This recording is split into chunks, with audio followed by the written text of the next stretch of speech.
Who did the? Oh, I should have asked if this meeting was starting recording. Okay, I'm going to call this meeting to order. Thank you, everyone, for coming in through all the technological issues we've been having. And I'd like to start off with the land acknowledgement. I would like to begin by acknowledging that we are on the traditional lands of the Acadia First Nation, part of Mi'kmaq, the ancestral territory of the Mi'kmaq people. All right, we're in a working session today on a strategic plan check-in, and I'm going to turn the floor over to the CAO, Victoria Brooks. So Victoria, you have the floor.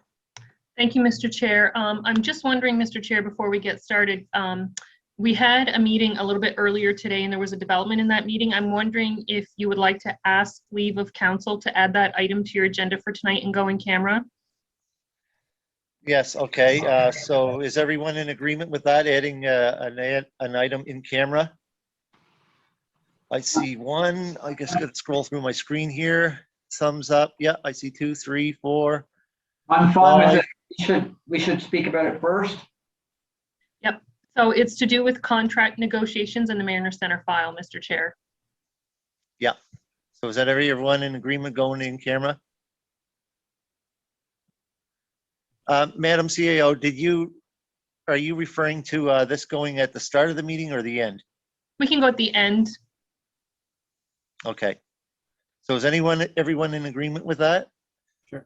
So I don't have a formal agenda, Madam CAO. So. Yep, I can just, Jenny's taking minutes, Mr. Chair, but I can just jump into the document review that we're coming together. That's the purpose of coming together. I can jump into that and then we can go in camera at the end. Okay, so you have the floor, Madam CEO. So I'm going to share my screen. I think I am anyway. Yep. So I think what you can all see, I'm just running two screens here. Oops. Okay, so I think you should all be able to see a document that says Strategic Direction Economy. Yep. Okay, good. So what the management team met and we took our base strategic document and the action item register that we've been working with to report back to council on. And we added the column year 2 objectives. And what we did as a management team was we went through the document and we wanted to make sure we had captured all of the activities and status updates up to mid-January of this year with respect to the approved year 1 objectives. When you approved your strategic plan, there were some objectives listed in year 2 that we had contemplated kind of forecasting. And so we just wanted to refine those and based on the work we've been able to accomplish, we wanted to recommend to council some objectives for year 2 with respect to your strategic pillars and the priorities within those pillars. So I think what I'd like to do is I'm going to go very quickly through all of this. Mr. Chair, I think what I'd like to do is at the end of each of the 4 sections, so economy, stewardship, governance, and people, I'll stop and we can talk about each section as we go through, if that's okay with everybody. So we can capture your thoughts and feedback while it's fresh. So under strategic direction economy, one of the priorities is population growth. And for the municipality, it's really about coming alongside of partners who specialize in that area and doing all we can. So council wanted to have staff be involved in the local immigration partnership from the Western Regional Enterprise Network.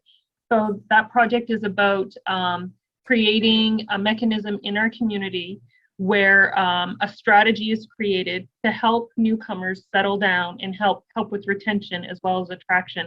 So the model on that is that there's a partnership council, which is basically existing community stakeholders. So there's municipal, there's private sector business, there's economic development, there's federal and provincial government.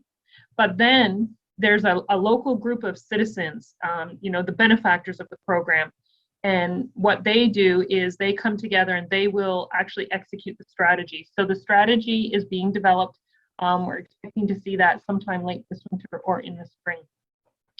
And again, you know, we want to make sure that we just continue to stay connected to all of the tools that are available to us to help grow our population and support the people who are here. So the REN developed a newcomer's guide, and we did promote that. And then there is a pilot, the Atlantic immigration pilot is now a permanent program. And we're not sure what the REN's role will be in that. So when that gets determined, we may have to take a look at if there's a role for Modi around that permanent program. So moving forward, basically, we just want to stay the course on that. The only addition will be in year 2, will be anything we can accomplish on our municipal planning strategy review through comments from the REN. So based on their experience, you know, what types of things with respect to population growth can we provide for? So maybe it's policy statements around types of housing, maybe it's policy statements around the provisions for certain types of cultural facilities, or, you know, those sorts of things. So we just don't want to miss kind of that lens while we have the opportunity. And the other big one to add this year is the request for proposals that the province will be releasing on the housing needs assessment. So, you know, our lens on that will be to identify possible action items for Modi. So that is a gap assessment, and we're given to understand that the information will be granular enough. It will come out by municipality. So that can help inform some of the pieces that you work on, council, with respect to population growth. With respect to fisheries under the economy, again, you know, we want to continue to work with the lead agencies like COVE, Ignite, ACOA, and we want to, you know, really do what we can to bridge this spectrum. You know, the management team feels strongly that there's change afoot within the fisheries sector. We're seeing more and more local companies through Ignite who are involved in innovations in the fishery. For example, I saw something on Ignite's newsletter the other day about a company that is going to help mitigate the impact to the sea floor and fish those traditional species that come from the sea floor. Another example is a company that is working on technology that is supposed to help fisher people maintain their productivity but spend less time on the water. So, you know, we want to make sure we're engaged with those agencies and plug in where appropriate so we can be part of that innovation. You know, for example, you know, space in the business park to set up labs, incubation labs or something like that. We participate with the other 10 municipalities in the tri-counties on fisheries related issues because it is the key economic pillar, generally speaking, for the 3 counties. So, you know, the recommendation is that we continue with that file. And then we do, when the draft language for the municipal planning strategy and land use bylaw is crafted and the consultants are recommending to council who to engage, how to engage, where to engage, we want to make sure that, you know, we do capture feedback from fisheries sectors somewhere along the way. Might not necessarily be an intentional engagement, but we want to make sure that we don't lose that voice. And then the other big development for this year is around the federal government's initiative for marine protected areas. And so we don't really know much about that. We need to become familiar with that file, and we need to track along to understand what the impacts of that federal initiative will be for our economy. Tourism, culture, and heritage. So we're plugging away at the fog alarm project at Cape Verschoux. We've launched our heritage rebate program and approved rebates. There's a policy revision recommended to council on the heritage program to correct some hiccups we ran into in administering it. We took part in the digital marketing campaign through Tourism Nova Scotia. And in the MPS LUB review, we have already identified the need for policy around dark skies initiatives. So moving forward next year, we need to postpone the Salt Marsh project because the fog alarm project is not complete. That will be constructed late next summer. We have the TMAC conference coming the first week of June. And so when you get your tender package and you tender the project, I don't think you want that site torn apart when we have several hundred tourism writers in the jurisdiction. So that will be late in the construction season next year, which means we do need to recommend delaying the Salt Marsh project. Patty? Thank you, Madam CAO. In terms of the Salt Marsh project, I didn't know that we had agreed to move forward with that. I knew that we were just taking one thing at a time, but I don't recall, and it could be my error, but So and it I was agree completely, we don't want to do it Yeah. in the middle of a tourist season that we hope we have. Right. So the Salt Marsh project was penciled in for this year when we looked at this plan originally, and we had drafted objectives for year 1 and year 2. We had penciled that in for year 2. So, you know, the recommendation is that we delay it. Okay, we thanks. do, no problem. We do want to engage with Develop Nova Scotia again and refresh the discussions and awareness around Cape Frechou and our port as well. There's opportunity for the port now. Modi obviously is a partner in the port, so we would want, there would be other people at the table with that. The recommendation is that when council approves the municipal planning strategy, that it does have dark skies protection policies in it. And we should run a promotional campaign on our Built Heritage Rebate Program, as well as advantages of registering a heritage property. And I think under economy, we have self-service and internet. So with respect to self-service, we heard loud and clear on a call last week through the fisheries file that, you know, all of the 11 municipalities in southwestern Nova Scotia have a marked decrease in the level of service and the reliability of self-service. So we definitely need to follow up with Develop Nova Scotia to find out if there are residual funds in the internet trust. Can that be used to address self-service? We need to keep advocating through council to the province and the federal government for improvements. And again, you know, the Western Wren, council wrote to the board of directors at the Western Wren and requested that self-service be given consideration in their next strategy. So we just want to, you know, make sure we follow up with that. And the last theme inside economy is internet. And so you've got your projects approved. You approved your funding for your third and final project just recently. So we want to get those projects built out, but then there will be a gap identification. You can expect that towards the tail end, that we will do some work to find gaps and see what we can do about addressing those gaps. So that is your section on economy. First up is Sherry. Go ahead, Sherry. Thank you, Mr. Chair. Would it be beneficial in the future to invite Ignite Labs to come and do a presentation to council? Have we heard from them in the past? I think we had a very high level presentation early on when the idea was being developed, Sherry. And so, you know, my understanding is that the team at Ignite are all about engaging and spreading awareness. So we absolutely could extend an invitation to have them come and have a chat. Okay, thank you.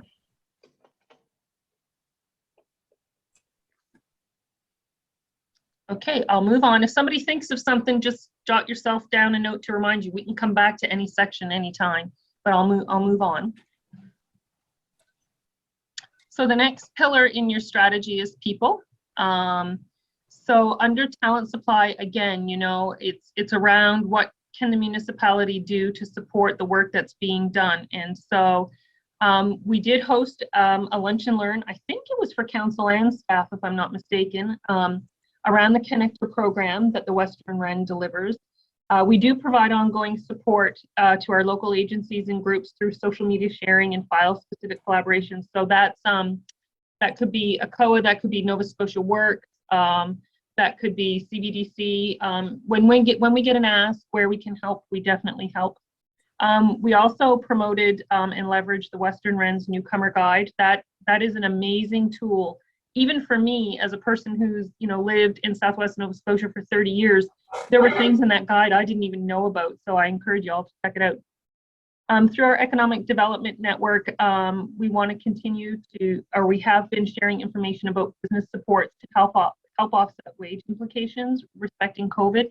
So Mark's been incredibly busy there supporting the Wren to make sure we get deep saturation in the private sector on all those supports.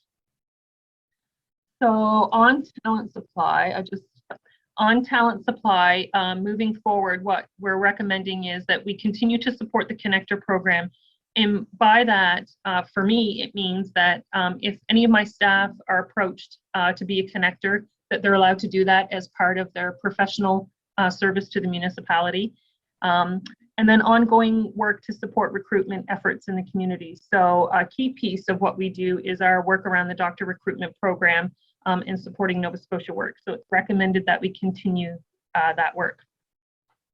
On accessibility, so we want to bring Modi into compliance with the Act, and we are running headlong into our deadline here of April 1st on filing our plan with the province.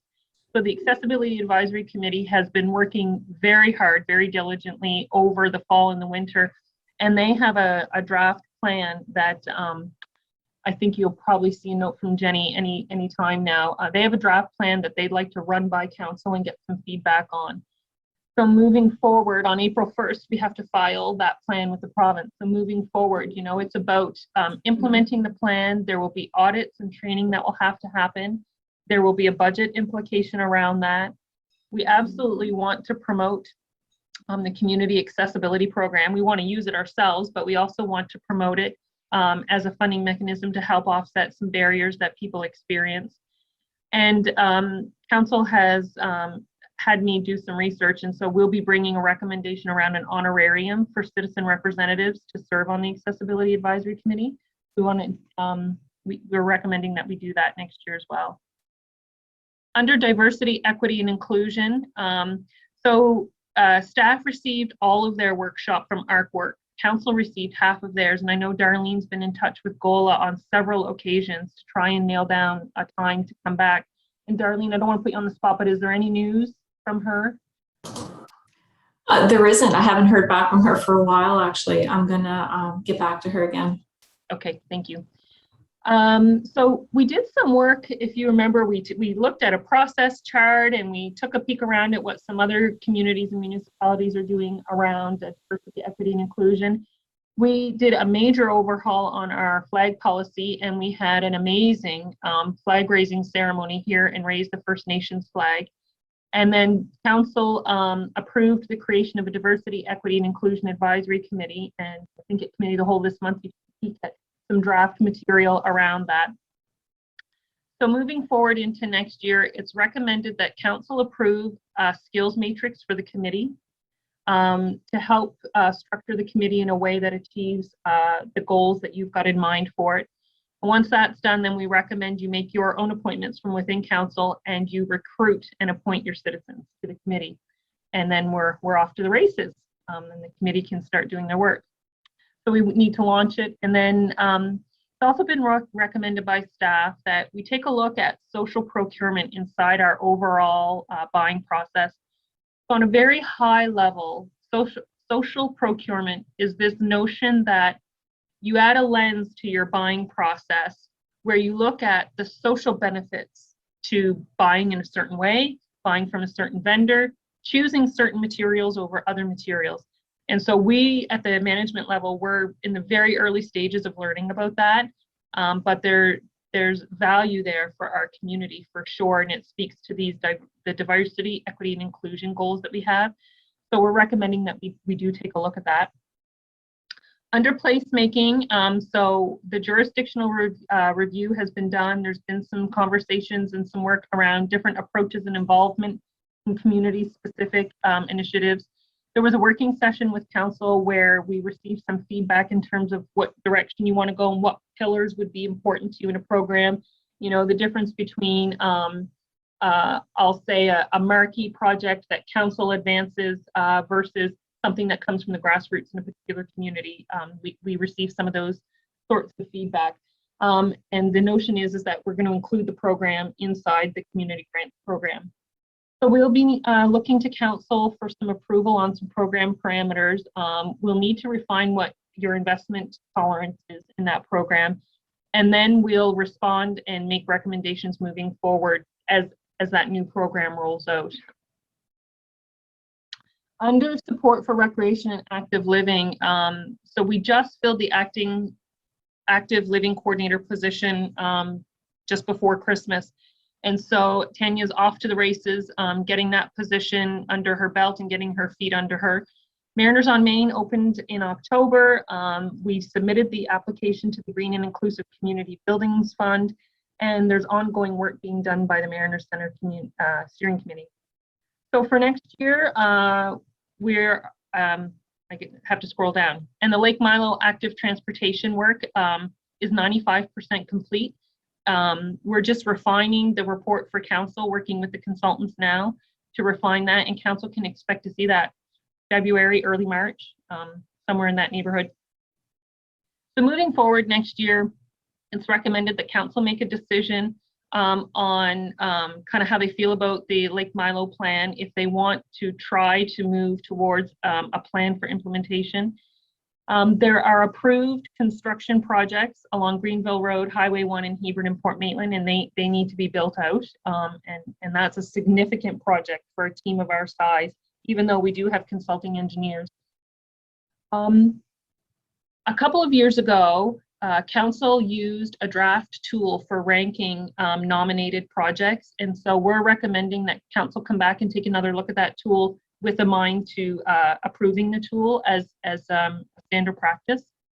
We want to identify the goals for the Parkland Dedication Fund and get some pillars and some guardrails around that particular program.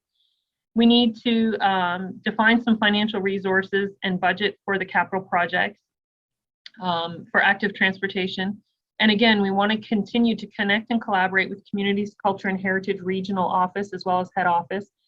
And Frank shared with you at Committee of the Whole that he's looking to create a strategic plan for Yarmouth Recreation. And that is people.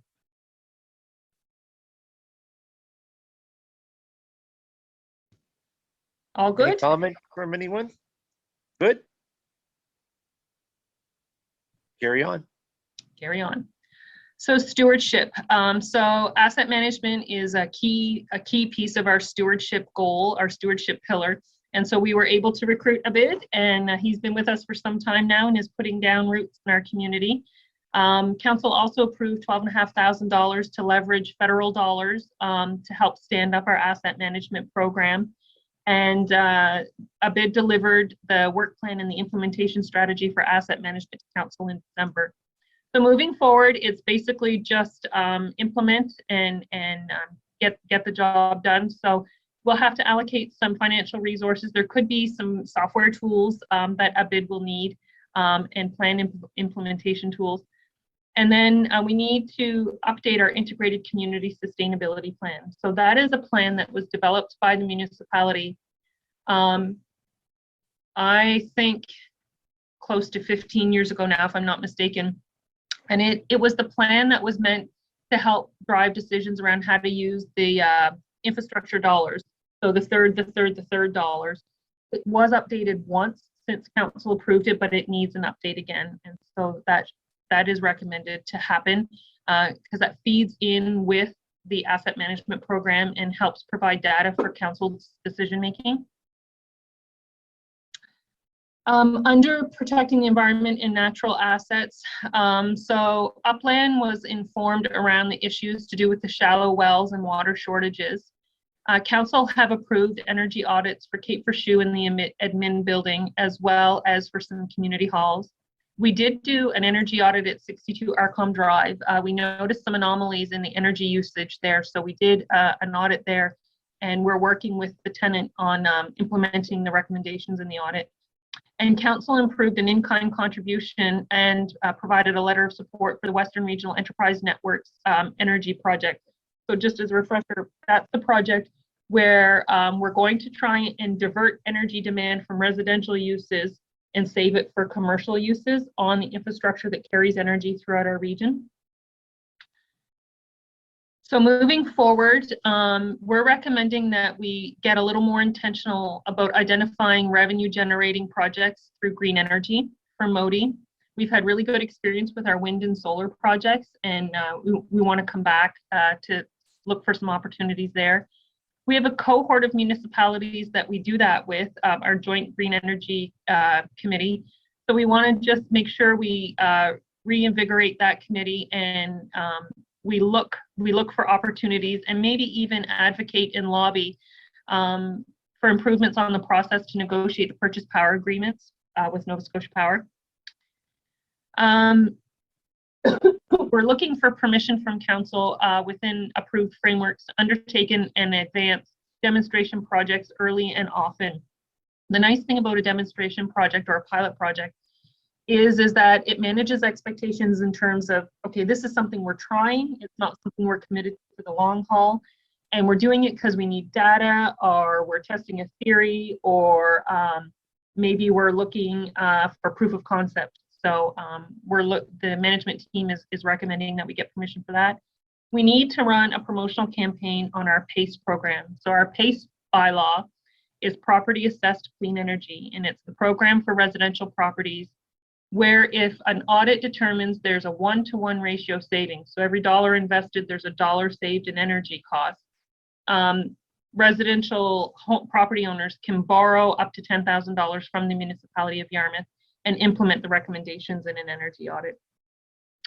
And then we want to continue to lobby to get an award on some funding to get some electronic vehicle charging stations in the municipality. We've come close a couple of times, but we want to continue to kick that can, and see if we can get some stations in the municipality. And there is a municipal energy learning group, and we want to continue to be active in that. Cybersecurity and enhanced digital infrastructure. So we've been very busy. So this is all around our software systems and the risk we have with respect to the way things are structured right now. And this has taken and will continue to take a significant amount of staff time. And at certain steps of the process, more for some staff and less for others. But it is a major, major project that we have underway. So there are some demonstrations that took place before the holidays of one product, and there are demonstrations taking place next week and early in February for another product. There are essentially two products in the marketplace in Canada. And so I think I shared with council what we did was at a very granular level, every single staff person created a list of functions that they needed software to do and some nice things they wanted to have. And we've used that and created a scoring mechanism to evaluate the possible two products. So moving forward, we'll be coming to council with a recommendation on a system, and we will have to have training, we'll have to have data conversion, there'll be an implementation piece, and that's a big deal. So we're going to need more help from Grant Thornton. We'll essentially run two systems for a year for data integrity and data verification. Excuse me. There will be times when staff will be in the building working outside of business hours in order to do certain parts of that process. So I can't emphasize enough for council what a big project this is.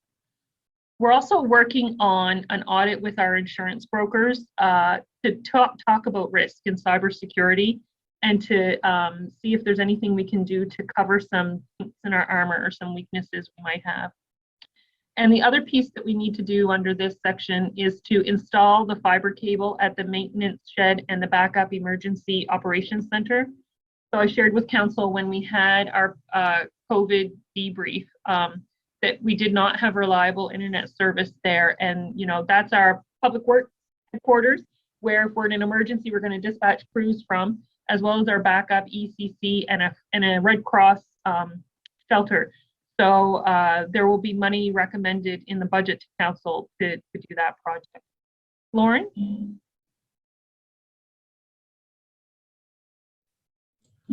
Yeah, thank you. You talk about that system implementation and training data. You say you might have to be working with two systems for a year or a couple of years? I don't anticipate it being 2 years, but when a municipality switches, primarily it's a counting system, but all of our data systems, when you switch, you want to run your old system in the background for a year so that you can confirm your data integrity. So you also mentioned that it's going to require staff to work, lack of better words, overtime and whatnot to make sure this happens. Is that correct? There will be extra hours worked. Yep. Okay, so it's very important that council supports this in order to bring us into the future of our in the security of our system. Is that correct? Yes. Yeah. Okay, that's what I thought. I just wanted to make sure that council understands how important this is. So, okay, thank you. And then we have in here under stewardship, enhanced management of intermunicipal agreements. And so Darlene and Greg and I did some early work on this in terms of, how do we approach this? How do we start to move the dial here?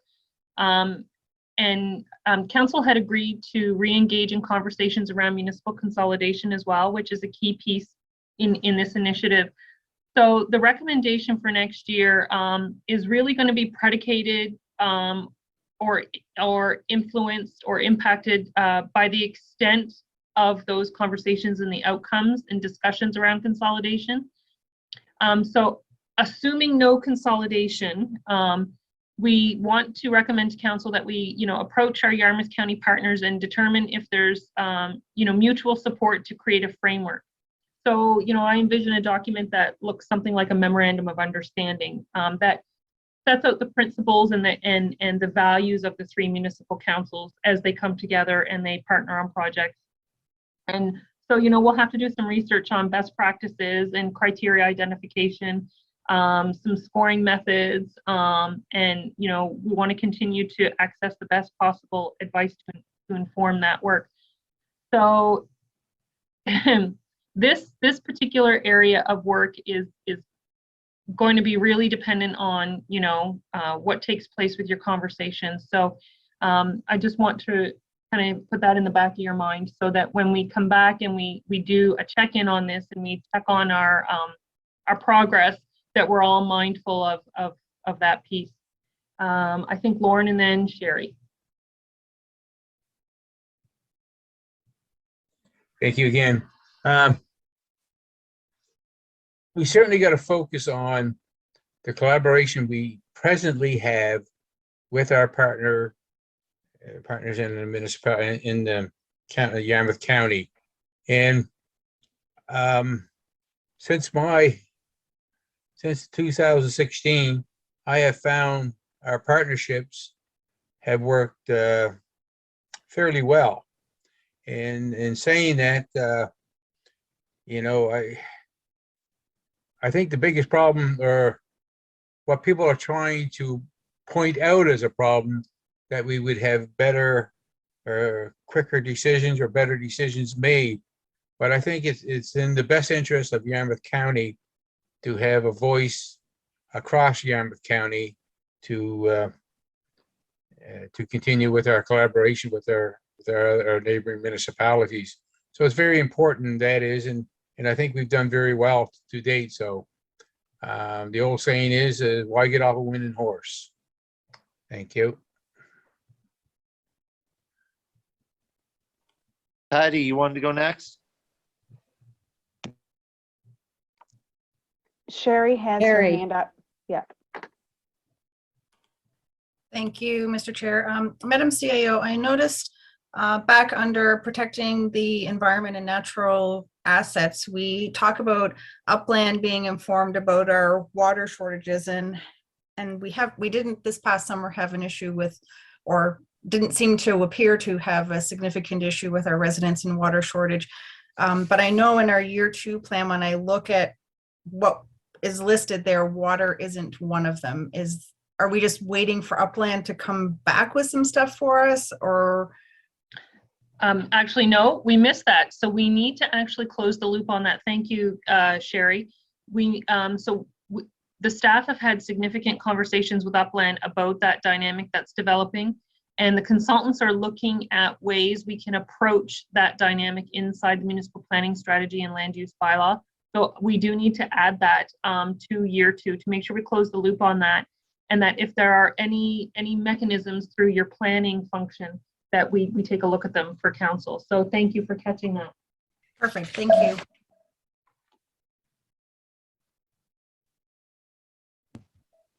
Anyone else?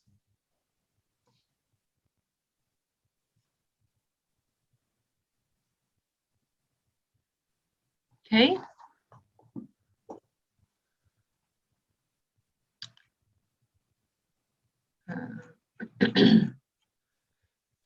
Okay, I think this is the last one, governance. So accessible meetings of council. So we held a session on September 21st and we debriefed all around the impacts of COVID and your citizens and your residents and your electors being able to access the work of council and its committees. We have a draft video conferencing policy that we're chipping away at, trying to refine that to get it to a place where you're comfortable with it. We have turned on the closed captioning for virtual and live meetings, excuse me. And we have been able to accommodate blended meetings within the provincial state of emergency. So that's what we've done there in terms of accessible meetings. Moving forward, based on what's in the draft video conferencing policy, in the draft policy, you know, we'll have to fund and procure some tools to provide for a reliable and better experience for meeting participants and observers, and to provide the support for a meeting chair. There will have to be training so that everybody using the tool knows how to use it. And then launching the tools and monitoring the results and reporting to council, and identifying accessible resources and tools for meetings. So sign language interpreters are an example. There could be moving forward some human resources or some software tools or some hard assets that we might need to make meetings more accessible. Hey, Trevor.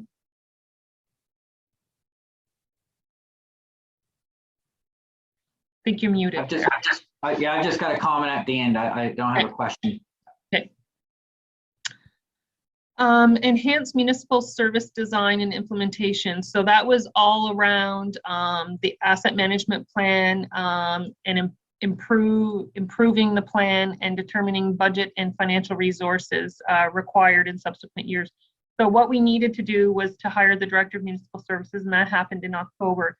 And so what you're going to see in your next finance cycle will be details informed by Abid's work in terms of budget for the formal plan and layer asset management on reports and decision-making metrics. So for example, the template that, excuse me, the template that we use to bring requests for decision or briefing notes forward to council, there will be another section in there and it will be around asset management. That's an example of what I mean there. Excuse me just for a second, please. If I can find my, oops.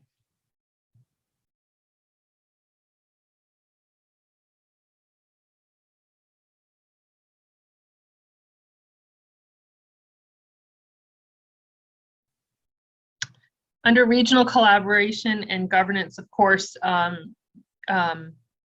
council approved a session with some advisors, and as you're aware, that didn't happen. The team that was going to work with you ended up helping the province of Prince Edward Island with their potato issue, and we haven't gotten back to that. And then we sent some correspondence to the town of Yarmouth and the municipality of Argyll, just inviting them to the table to re-engage and revisit the notion of consolidation. So moving forward, again, you know, everything will be predicated around what happens with those conversations with the town of Yarmouth and the municipality of Argyll. But having said that, you know, we still want to engage with our partners to explore opportunities for collaboration and good governance. Again, you know, do we want to look at a memorandum of understanding that kind of sets out the framework that we'll use to partner and collaborate? And there could be resources that could be necessary to make that successful, and we need to identify them and have a conversation with the elected officials about what those would be. And again, you know, impacted by everything that you discuss around consolidation. And a proactive legislative agenda. So every year, Darlene and I bring to you what we think we've heard you say in terms of the work you'd like to do around policies and bylaws. And so you've been very busy around that agenda. The agenda was last approved in January of 2021, and we'll be bringing to you at Committee of the Whole next month kind of a status on where we're at and some proposals around priority ranking. Council participated in a resolution session for the NSFM, You participated in an engagement with the province around the Coastal Protection Act, and you've included additional bylaws and policies to work on this year subsequent to your January approval. So the big one here, and this goes along with the software piece, we have a huge project that we have to undertake, and we have now only 11 months to do it, and that's the boundary review. We do want to bring your legislative agenda to you and make sure that we're in lockstep with where you want to go. We recommend that you continue engaging with Nova Scotia Federation of Municipalities and the Department of Municipal Affairs through opportunities for group calls, conferences, one-on-one interactions, and to anticipate legislative changes.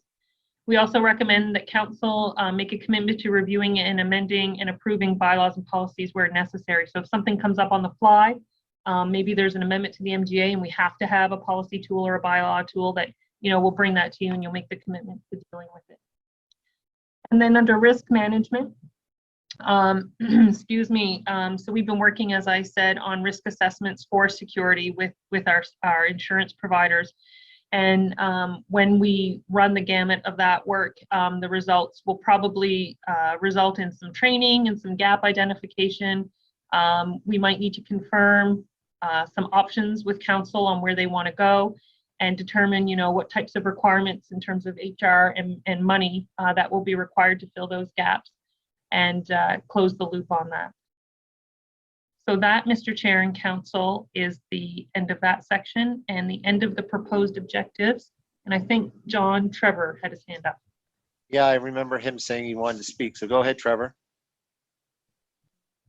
Yeah, just quickly, the whole platform governance technology that we've been using a lot in governance area, and actually we had an example of it last night. It worked famously at PAC. For those folks at PAC know what I'm talking about, but Warner Camo, one of our community members, was in Florida.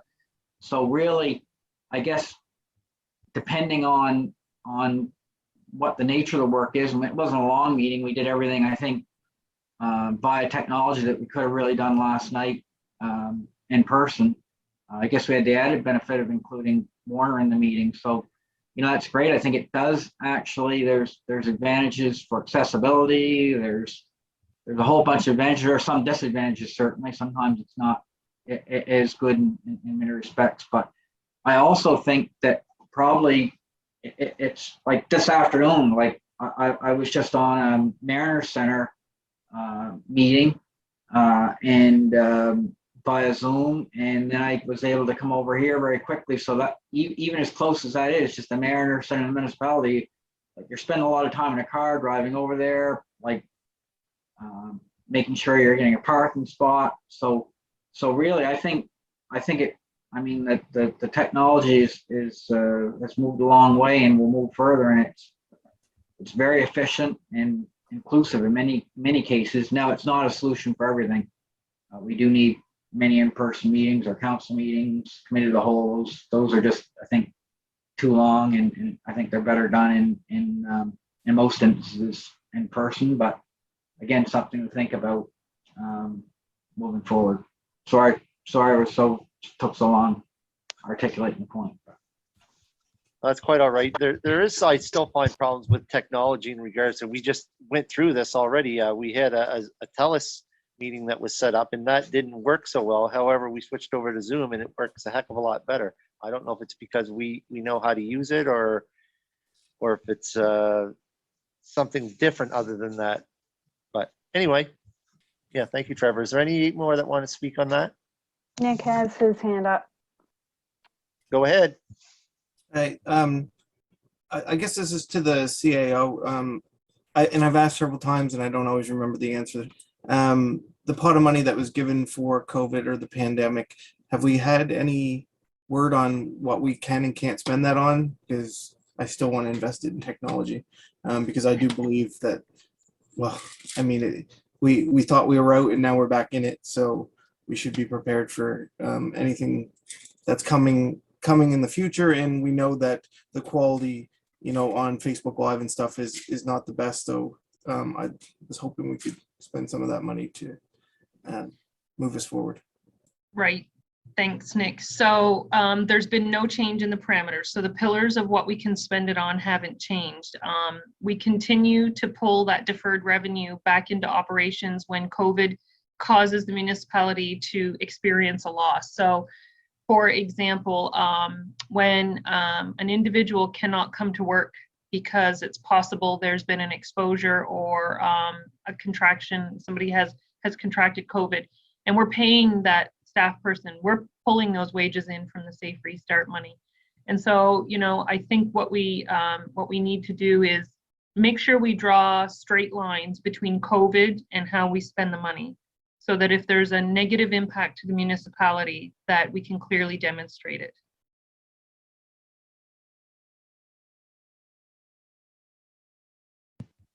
So to answer your question, Nick, I think there's an argument for some spending on technology. You know, if we have a $100,000 technology overhaul in our chambers, I'm not sure we could fund all of it through the Safe Restart, but I think we could make an argument for partially funding it with those funds. Did that answer your question? I can't see you. Yeah, it does. And I guess I just want to keep it up at the forefront in case that possibility does come up, because I think we know that the technology, I think we know that we have to make a move at some point to you know, better the technology that we use. And you know, What I will share with council is that, you know, when I submitted our data to the NSFM, the largest portion of our anticipated losses was in relation to the Mariner Center and the loss of revenue there, and then therefore the expectation for a higher municipal subsidy from Modi. And so, you know, the Mariner Center is continuing to be significantly impacted by COVID. And so, you know, the first place where that money should go would be for those direct things. But having said that, you know, my answer remains the same. I guess my last comment is I just want to make sure that we use the money if it's there. So it sounds 100%. like, yeah, it sounds like we are. Yep. You done, Nick? Yep. Okay, is there anyone else? Lauren has his hand raised. Go ahead, Lauren. Thank you, Mr. Chair. Getting on the technology side of it, I'll confess I'm not the best one on technology, but I think I can use it fairly well. But I hear a lot of people talk about how hard it is to get on our Facebook and how to get on our website, and it's not really user friendly. So I think that could probably be done fairly easy. So we should certainly look at that to make it more user friendly for our citizens.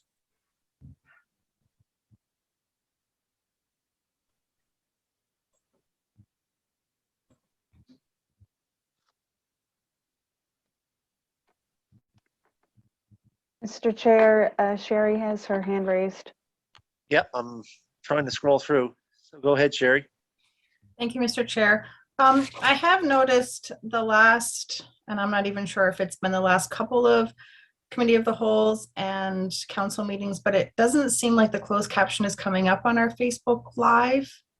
And so maybe if it would be possible for you to flag that with Mike or whoever to ensure that that always happens, please. Thank you. I think the closed caption option actually is something that you turn on your own computer. Well, there is closed caption, but I think there's also a feature that it just automatically populates along the bottom of the screen, so you don't have to always do that. Anyway, something to look into, and maybe if it's something that has to be turned on by the viewer, like I'm not sure on our YouTube feeds if that is there, because there would be no way, because that is a recording, there would be no way on the YouTube feed for us to turn that on because it's pre-recorded. Yeah, Thank I'm you. pretty sure that's an easy fix. That would be a question for the IT guy. Thank you. All right, is there any more questions? Comments? Patty, Go ahead.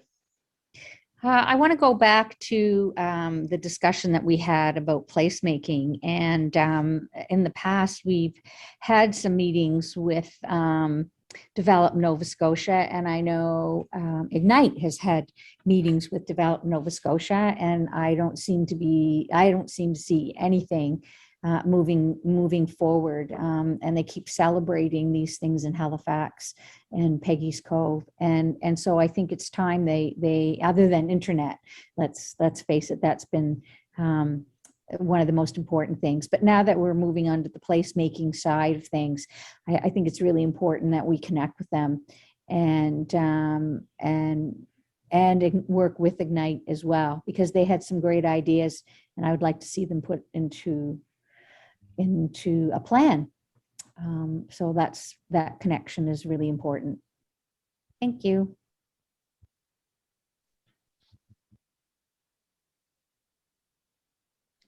So, Mr. Chair, if I could, in terms of process, so I wasn't really looking for a motion or anything tonight. What I anticipate will happen next is, so the importance of getting your feedback on this is because, as I shared with you when we launched into this strategic plan, the objectives each year are going to create the business plan for the municipality, and that's going to begin to inform your budget. And so what I'll do is I'll be bringing this to you at Committee of the Whole in February and looking for some feedback and some guidance on whether or not we are approaching the bullseye. And we need that because internally the team is working on, early calculations and forecasts for budget. So, if we have to go back and do a significant rework to these proposals for you, then we need to know that sooner rather than later. So in terms of process, that's what I had in mind, if that's okay with everybody. I'm actually a little bit afraid of the impacts that all this is going to have, and with all the projects that we're already committed to and looking for in the future. We're busy. I'm a little worried about the financial impacts of all this, and this may have to be revisited. And Absolutely, yep, absolutely. I'm always the financial hawk, I guess, and I'm really worried. Nick has his hand up, Mr. Chair. Go ahead, Nick. Yeah, like I said to you guys yesterday, it seems to be a whole lot easier spending money than making money. So when you bring that to us, or even before, are you able to share, like, I mean, this is great. I mean, all this looks great, but it doesn't have numbers to it. So what do we have on the table? What are we going to have on the table this year? And what are we budgeted to spend, I guess, which is probably where Greg comes in here somewhere.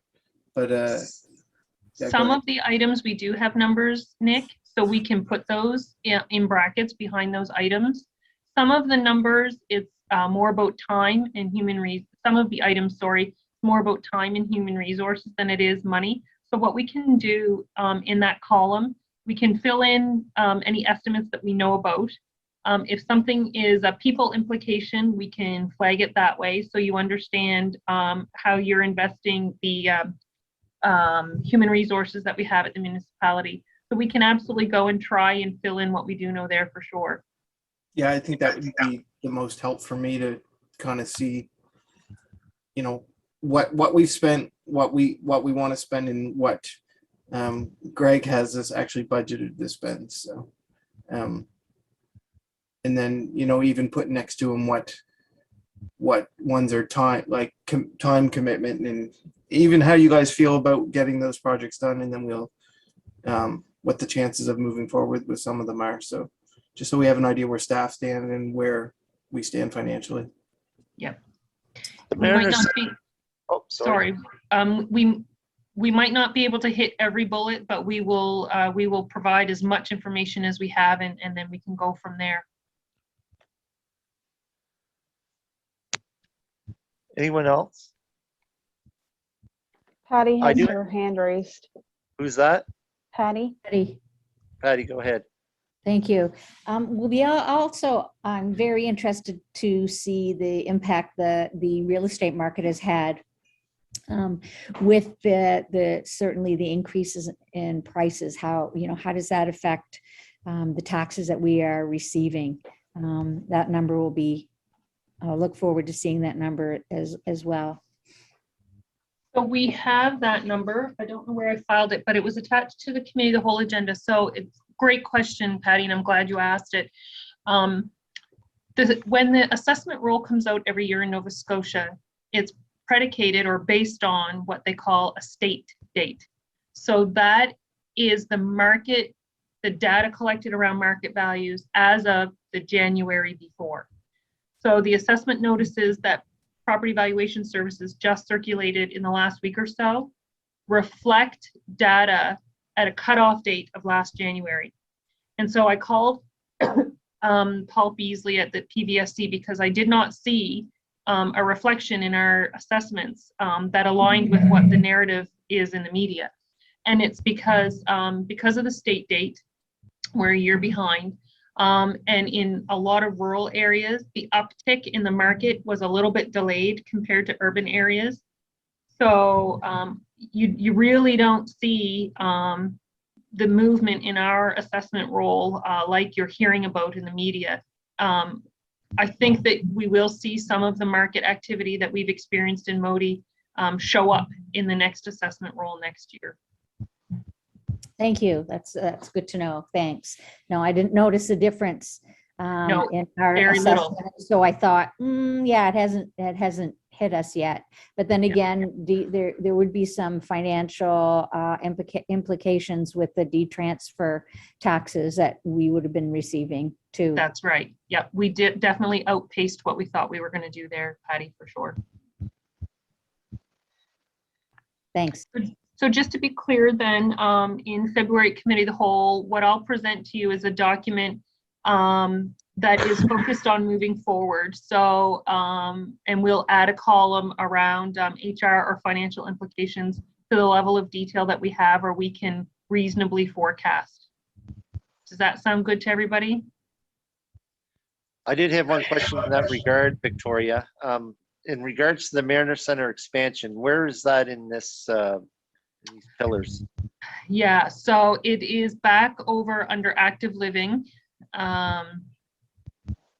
Sorry, I'm working with two screens. I hope I'm not making anybody seasick. I don't know what you see and what you don't see. I think it might have been under people. It was under people. Yep. So ongoing work by the Mariner Center Expansion Steering Committee, and I see that we let it fall off for year 2, so we'll have to make sure we keep that project on for year 3. Yeah, council's going to get an update on where we stand on that. Yeah. In camera. So that's another big dollar item. It's a big dollar item, and depending on how the project is structured when it moves forward, it could be a significant project for a staff lead from HR from our own team. Yeah, and other financial implications that are possible on the horizon. Yeah. So, but I'll just add, if I could, Mr. Chair, when you're making a contribution in the neighborhood that we'll be making to the Mariner Center expansion, when you take one of your senior staff and you invest 20% of their time, 25% of their time to be on the implementation of that project, it's an excellent way to protect your investment. oh, absolutely. Absolutely. So is everyone comfortable with what CEO is proposing? Bring it back forward to committee of the whole February. Again, since Victoria's sharing the screen, I can't see everyone, so I'm scrolling. Let me stop sharing, Mr. Chair. I see the thumbs up from Patty, Daniel, Sherry, Lauren, and Nick. Deputy Warden, you good? Yep. Hey, Hey. the fawns, nuts. All right, everyone. If we're done here, I'd entertain a motion to go into camera. And if I could, I would like for my team to stay on the call because they're walking through this. We're walking through this file together, and I think they need to hear this update. I'll make the motion, John. Moved by Daniel. Do I have a seconder? I don't, someone speak up, please.